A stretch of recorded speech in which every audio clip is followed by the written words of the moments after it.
Hi and welcome to a brand new video from me, Sarah in Norway. In today's video, I'm going to talk about the biggest differences between Norway and Denmark. So we are going to talk about alcohol politics, prostitution, culture, taxes, Norwegian versus Denmark mindset.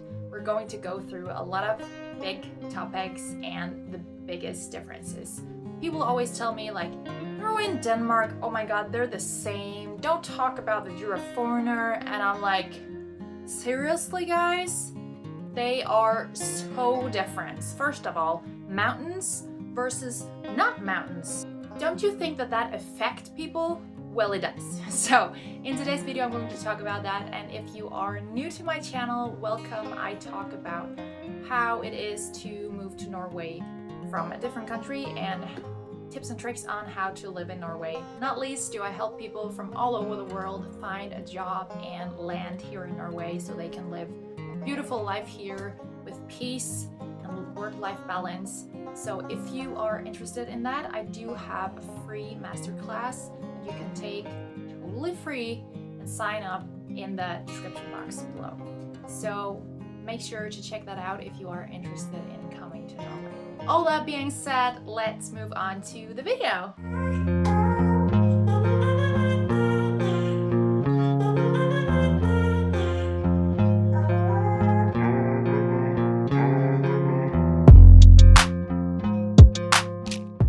So one of the biggest differences between Norway and Denmark is their alcohol politics.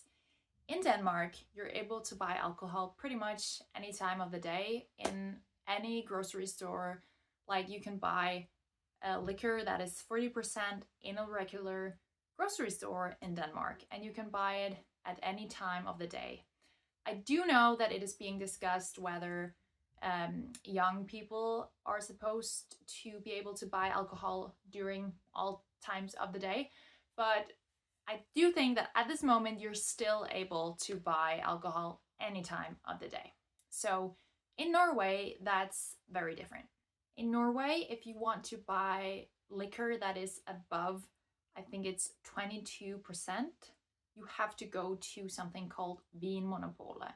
And this is a special store that you're only able to buy wine and liquor that is like vodka 40% or liquor that is above 20% of alcohol at this store.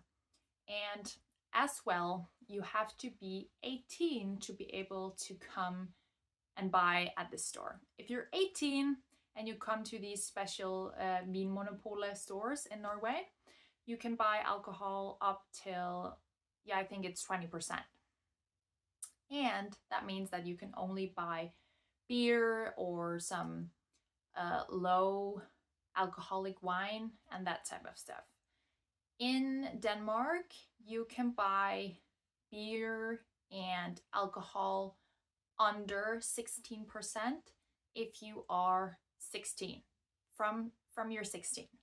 And I know this sounds crazy to so many of you guys, especially if you're from the United States.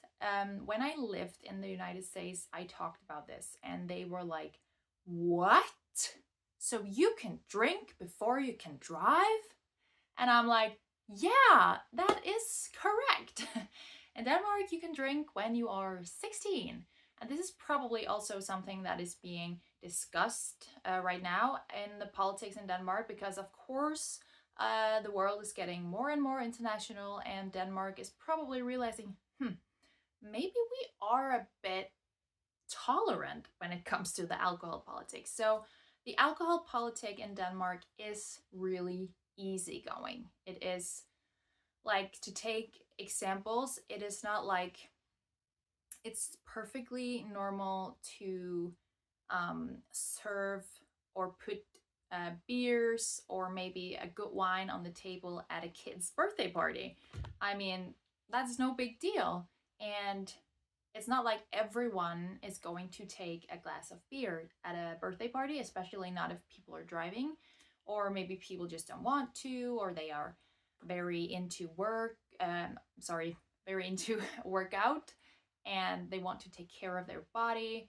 That's also a big trend in Denmark. So a lot of people don't do it and don't drink alcohol at all.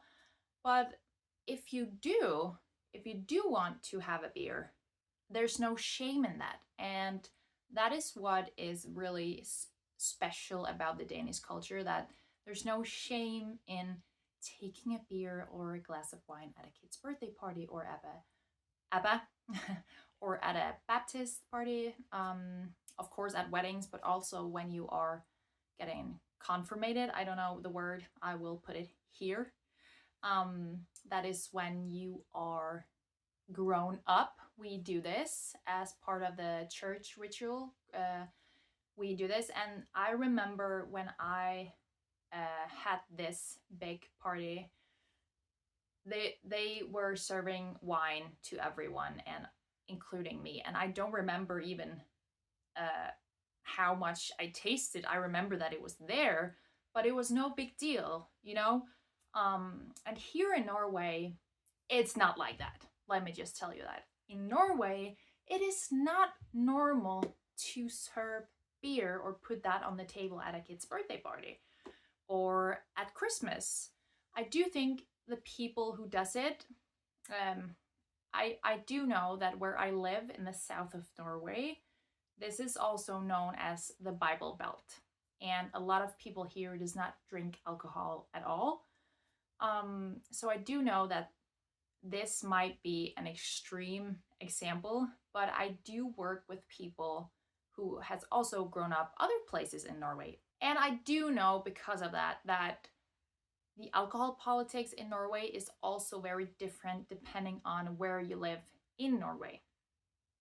But I will say that average, I do think that the alcohol politics in Denmark is very, very much more easygoing and different from what is it here. And obviously it is, since you are not able to buy alcohol at any time of the day. So let's just take a quick recap on the alcohol politics. Okay, so in Denmark, you're able to buy alcohol when you're 16. In Norway, you're able to buy alcohol when you're 18. And in Norway, you have to be 20 years old to buy alcohol that is above 22%. In Denmark, you're able to buy alcohol above 16% when you're 18. Okay, so the Danish alcohol politics is more like it's at lower age. You know, I have to also like process this while making this video because I am Danish. I grew up in this, and like I do notice that when I am filming this kind of stuff, I'm like, how was that? So, but like I said, in Denmark, you're able to buy it in a regular store, while as in Norway, you have to go to the special store. But also a very big difference is that in Norway, you're only able to buy it from 8 o'clock in the morning till 8 o'clock at night.